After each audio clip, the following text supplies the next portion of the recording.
Hey YouTube, this is TNG here.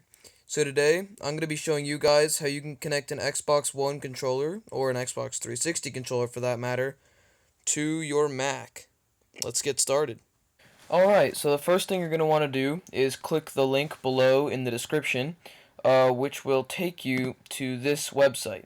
So, although it does say 360 controller, it actually is compatible with both Xbox One and Xbox 360 controllers.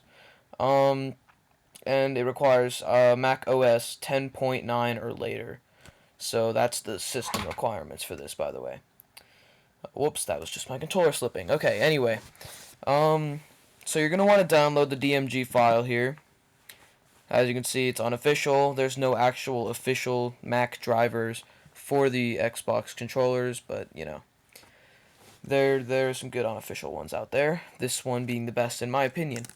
So once it downloads, just open up that DMG file. It'll verify it, get everything checked out and finished, and then open it up here. So now you're going to want to just open up the installer and continue through the install process.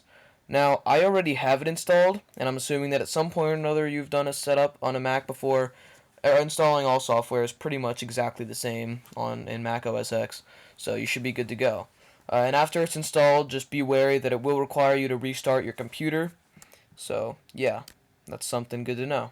So anyway, I'm just going to exit out of this installer, and once you have it installed and have restarted your computer, just head over to System Preferences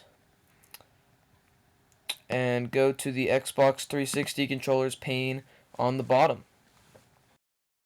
Alright, so once you're in the correct System Preferences pane, the Xbox 360 controllers one, just take your trusty Xbox controller, whether that be a wired Xbox 360 controller or an Xbox One controller with standard micro USB cable, and then take the other USB end, the USB Type A end, and just plug it into your computer.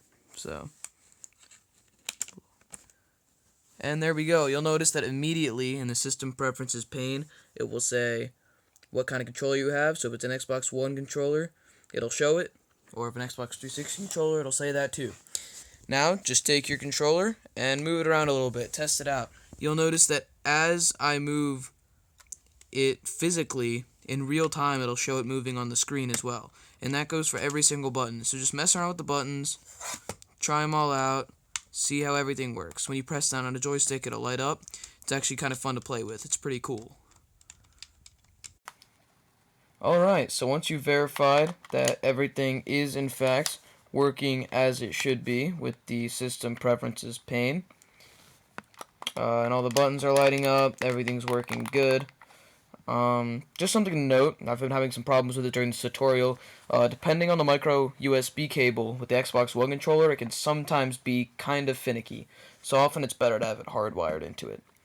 But anyway, just to demonstrate how this works, I'm going to go and head into Super Meat Boy. And yeah, show off how this Xbox controller is working on a Mac. Yep, my Xbox controller is working fully as expected. Here, let me show you guys real quick. Alright, so as you can see, it is working as expected. I'm able to move around to the best of my ability with one hand using this Xbox One controller.